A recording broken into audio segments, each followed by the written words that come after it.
Hello students, आज हम discuss करने वाले हैं चैप्टर नंबर 10 लाइट रिफ्रैक्शन और रिफ्लेक्शन के ब्लू बॉक्सेस को। एनसीईआरटी बुक में जो आपको ब्लू बॉक्सेस दे रखे हैं उनके हम जो सॉल्यूशन है वो आज हम डिस्कस करेंगे। तो जो पहला ब्लू बॉक्स है चैप्टर 10 एनसीईआरटी में वो है पेज नंबर 168 पे। तो आपके पास अगर एनसीईआरटीज हैं साथ साथ तो आप ओपन कर लीजिए, एक एक करके हम क्वेश्चन डिस्कस करने वाले हैं। पेज नंबर 168 पे पहला ब्लू बॉक्स है, 4 क्वेश्चन है। तो जो पहला क्वेश्चन है वो हम रीड कर रहे हैं कि define the principal focus of a concave mirror. एक कनकेव मिरर के प्रिंसिपल फोकस को आप कैसे डिफाइन करोगे। तो ये चीज हमने पहले भी पढ़ी थी कि प्रिंसिपल फोकस उस पॉइंट को बोला जाता है जिस पॉइंट में से रिफ्लेक्ट होने के बाद सारी की सारी पैरेलल रेज पास होती हैं। कि अगर आपने कोई प्लेन मिरर लिया है और कनकेव मिरर लिया है तो जितनी भी पैरेलल रेज आप उस पर डालोगे वो टकराने के बाद जिस पॉइंट से क्रॉस होती है उस पॉइंट को क्या नाम दिया जाता है, प्रिंसिपल फोकस। एफ से उसे डिनोट किया जाता है। तो हम क्या लिखेंगे इसकी डेफिनेशन में, it is the point on principal axis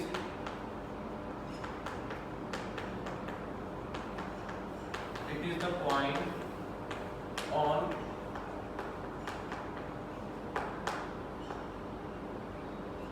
principal axis from which all the parallel rays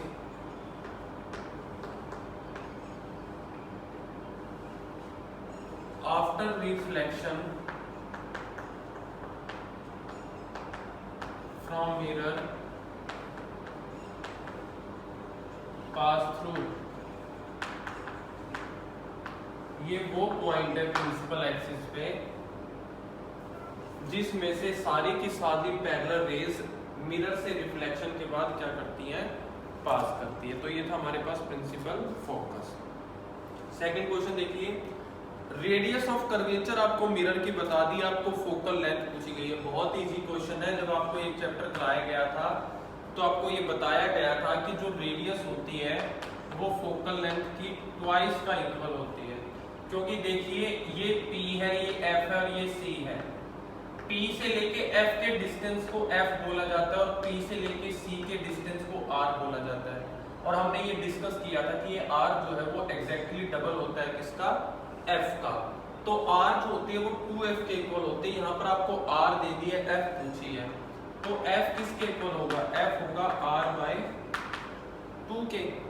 तो यहाँ पर आपको रेडियस 20 सेंटीमीटर दी है बाय 2, तो ये आपके पास क्या आ जाएगा, 10 सेंटीमीटर आ जाएगी फोकल लेंथ। बहुत इजी क्वेश्चन था। थर्ड क्वेश्चन, आपको एक मिरर का नाम बताना है जो आपको इरेक्ट और एनलार्ज इमेज दे सकता है। देखिए 2 मिरर आपने स्टडी किए, एक कनकेव एक कन्वेक्स। इरेक्ट का मीनिंग है वर्चुअल इमेज, कन्वेक्स मिरर दोनों की दोनों इमेज वर्चुअल देता है। तो क्या हम इसका आंसर कन्वेक्स लिख दें, आंसर इज नो। पहले हमें देखना है कि पूरा क्वेश्चन क्या है।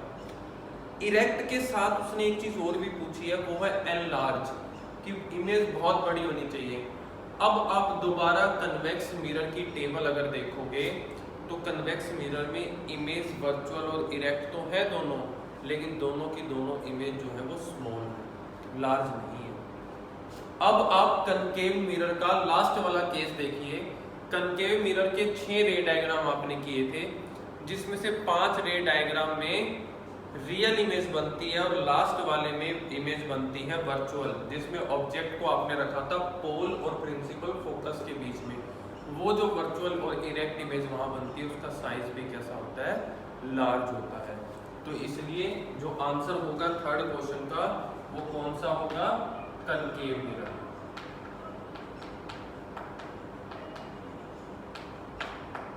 कनकेव मिरर हम यूज करें। लास्ट क्वेश्चन इस ब्लू बॉक्स का, why do we prefer a convex mirror as a rear view mirror in vehicle. जितने व्हीकल्स होते हैं उनमें जो साइड वाले शीशे होते हैं आपके, जो ड्राइवर जिसमें से पीछे की चीजें देखता है, उसमें हम कन्वेक्स मिरर को ही क्यों इन्वॉल्व करते हैं? देखो सबसे पहली चीज तो वहां उस शीशे में इमेज असली नहीं बनती, क्योंकि पीछे का दिखाई दे रहा है, गाड़ी तो पीछे ही है, शीशे के अंदर गाड़ी थोड़ी ना आ गई है, तो इमेज आपको नकली बनेगी।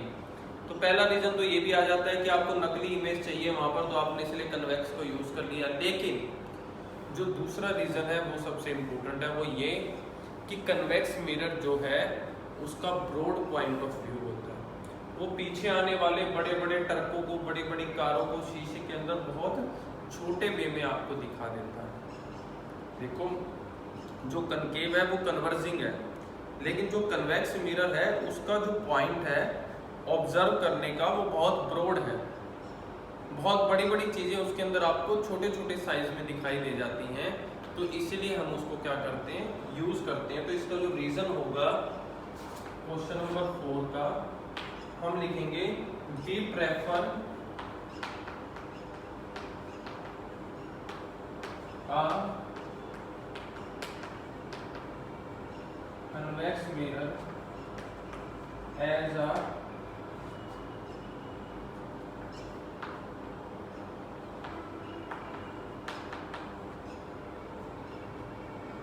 rear view mirror in vehicles because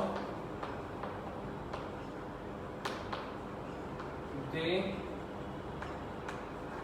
always give an erect and small images।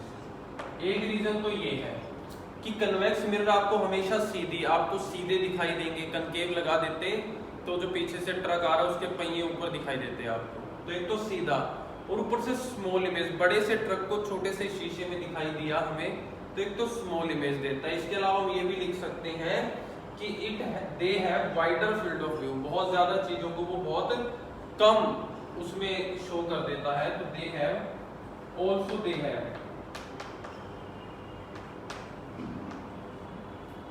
they have wider field of view। अगर स्क्रीन में आपको लास्ट वाले लेटर्स कटे हुए नजर आ रहे हैं तो मैं रीड आउट कर रहा हूं, देख लीजिएगा। We prefer a convex mirror as a rear view mirror in vehicle because they always give an erect and small image। इसलिए सीधा दिखाई देता है शीशे पर, छोटी चीजें दिखाई देती हैं जो पीछे से बड़ी बड़ी गाड़ियां हैं। Also they have wider field of view, आपको ज्यादा सारे रीजन को थोड़ी से स्पेस में दिखाता है, इसलिए हम इसको यूज करते हैं। नेक्स्ट ब्लू बॉक्स है आपका पेज नंबर 171 पे, ओपन कर लीजिए।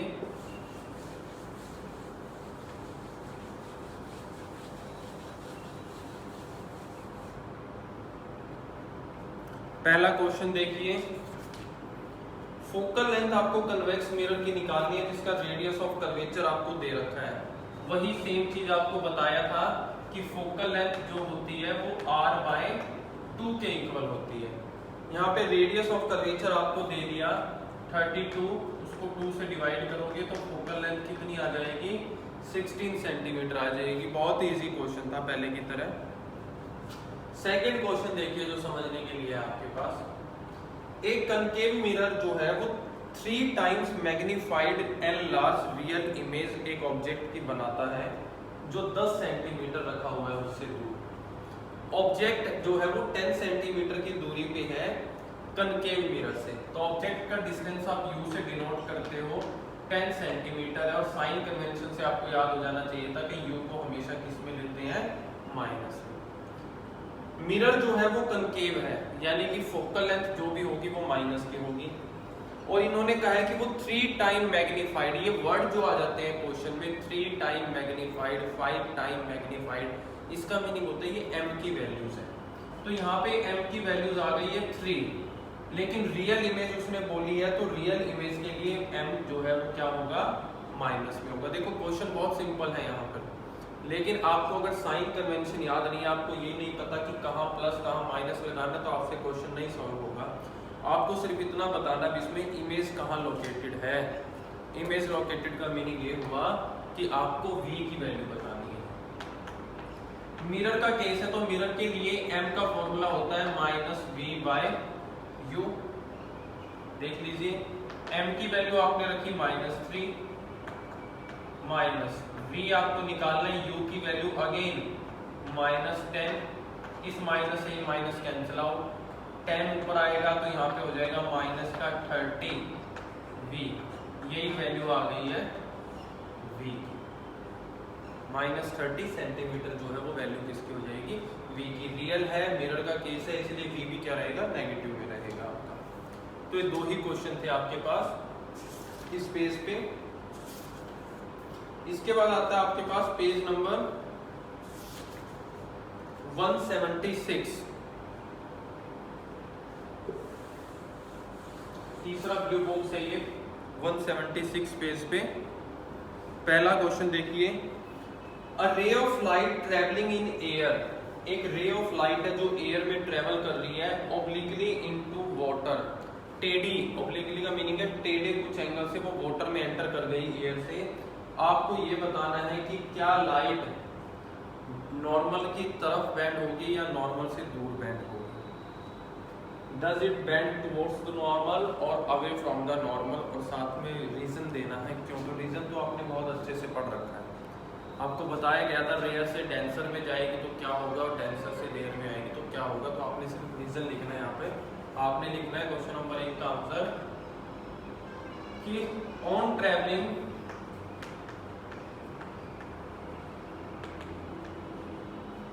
फ्रॉम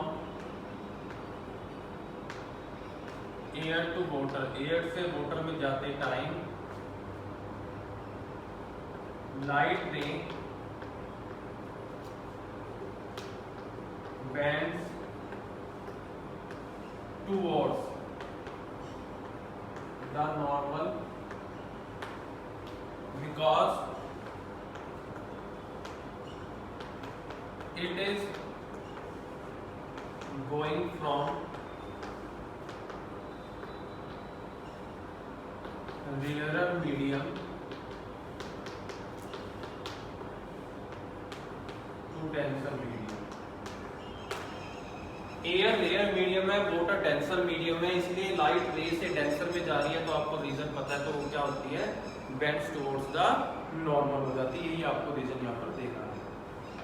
क्वेश्चन नंबर 2 देखिए, लाइट एंटर कर रही है एयर से ग्लास में,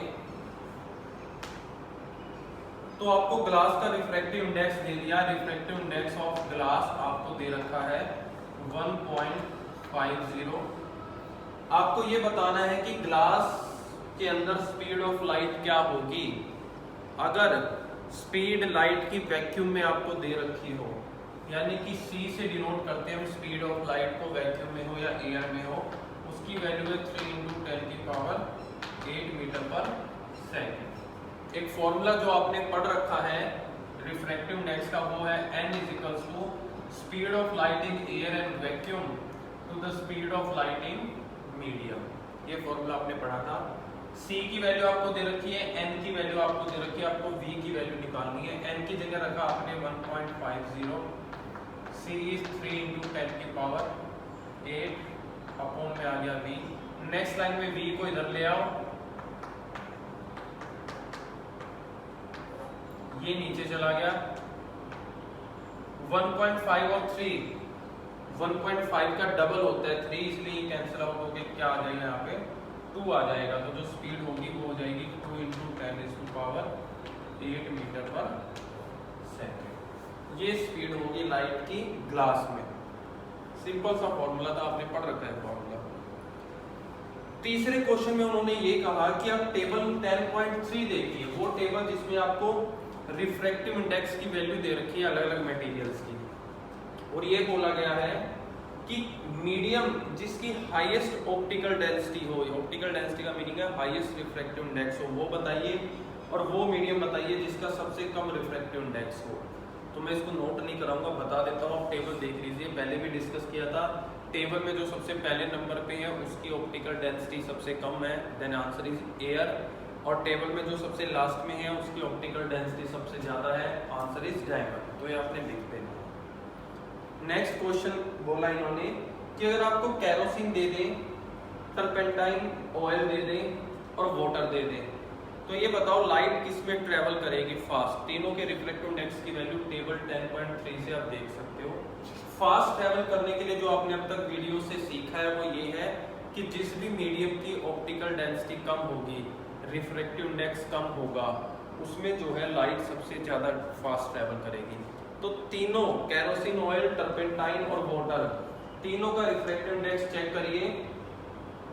अगर ध्यान से आप चेक करोगे तो आप देखोगे तीनों में से वाटर का रिफ्रैक्टिव इंडेक्स सबसे कम है 1.33, केरोसिन का 1.44, टर्पेंटाइन ऑयल का 1.47। तो सबसे कम वाटर का है, तो इसलिए लाइट किस में से पास करेगी, वाटर में से पास करेगी। ये था आंसर फोर्थ का। Fifth question, refractive index of diamond is 2.42, इसका क्या मीनिंग है। सबसे ज्यादा रिफ्रैक्टिव इंडेक्स है डायमंड का, इस बात का क्या मीनिंग है। इस बात का मीनिंग ये है कि it's optical density is very high, so light travel with minimum speed through diamond, और we can say that light travel 2.42 times slow in diamond than air। सबसे ज्यादा रिफ्रैक्टिव इंडेक्स होने का मीनिंग है कि उसकी ऑप्टिकल डेंसिटी सबसे ज्यादा है, इसलिए लाइट सबसे स्लो उसी में से ही ट्रेवल करेगी। या फिर आप ये भी कह सकते हो कि लाइट जो है वो 2.42 टाइम्स स्लो चलेगी, क्योंकि एयर का रिफ्रैक्टिव इंडेक्स 1 है, अप्रोक्सीमेट 1 ही है, 1.0003, और डायमंड का हुआ 2.42, तो उससे 2.42 ज्यादा हुआ, तो इसलिए उसकी स्पीड 2.42 कम हो जाएगी। तो ये था आपका ब्लू बॉक्स पेज नंबर 176 पे। एक और ब्लू बॉक्स आपका बच जाता है, पेज नंबर मैं बोल देता हूँ, आप ओपन कर लीजिए। पेज नंबर 184, पेज नंबर 184 पे लास्ट ब्लू बॉक्स है इस चैप्टर का हमारे पास, वो भी देख लीजिए।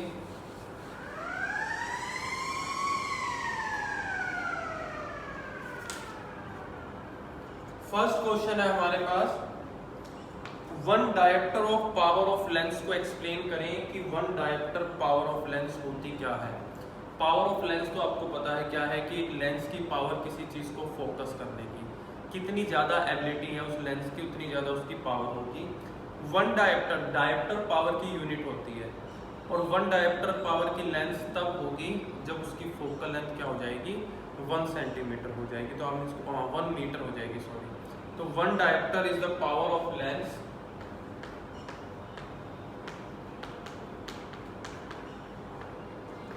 One dioptre is the power of lens. कब? when length of focal length of focal length 1 metre.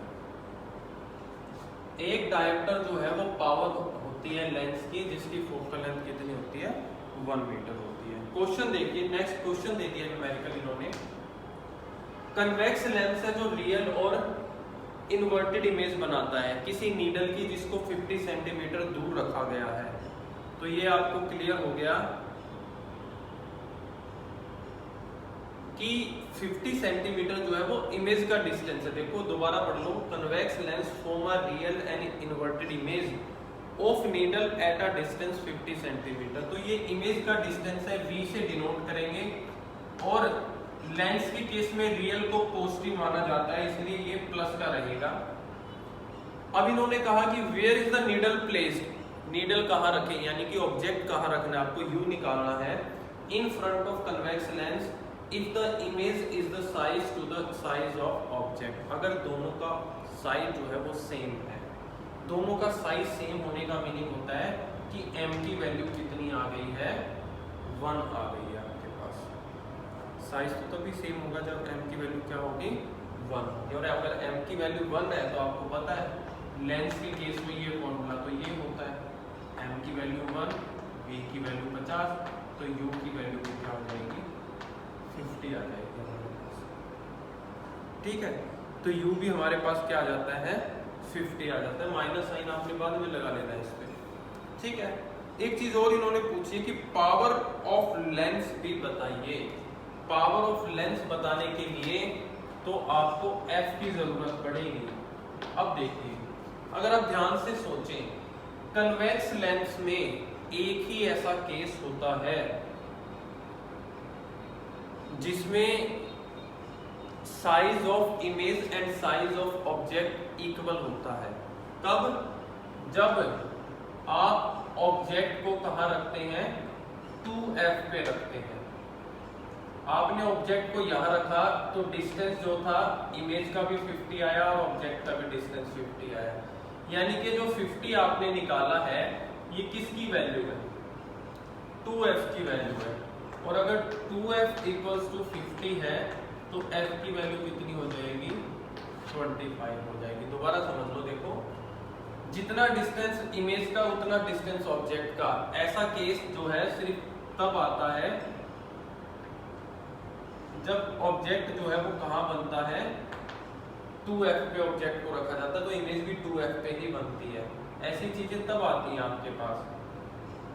ठीक है, तो यहाँ से फिर हमें देख लिया कि ये जो डिस्टेंस था ये तो 2f का था, तो f की वैल्यू आ गई 25 और f की वैल्यू 25 सेंटीमीटर में आई है। पहले इसको मीटर में बदलोगे, ये सेंटीमीटर है, मीटर में बदलोगे तो ये हो जाएगी 0.25 metre.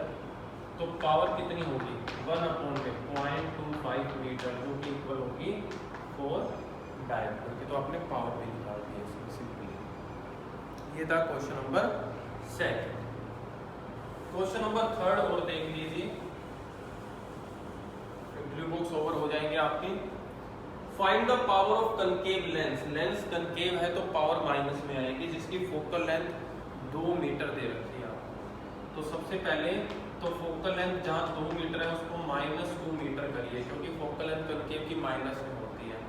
Now power is equals to 1/f, 1/-2 तो -0.5 डायमीटर। सिंपल सा क्वेश्चन था, बस आपको ये याद दिलाना चाहता था ये कि अगर आपको फोकल लेंथ दे दी है तो उसको फॉर्मूले में पुट करने से पहले साइन जरूर देख लें जो आपको मेंशन करना है, और ये भी देख लें कि वो मीटर में है सेंटीमीटर में, क्योंकि पहले आपको उसको मीटर में कन्वर्ट करना पड़ेगा।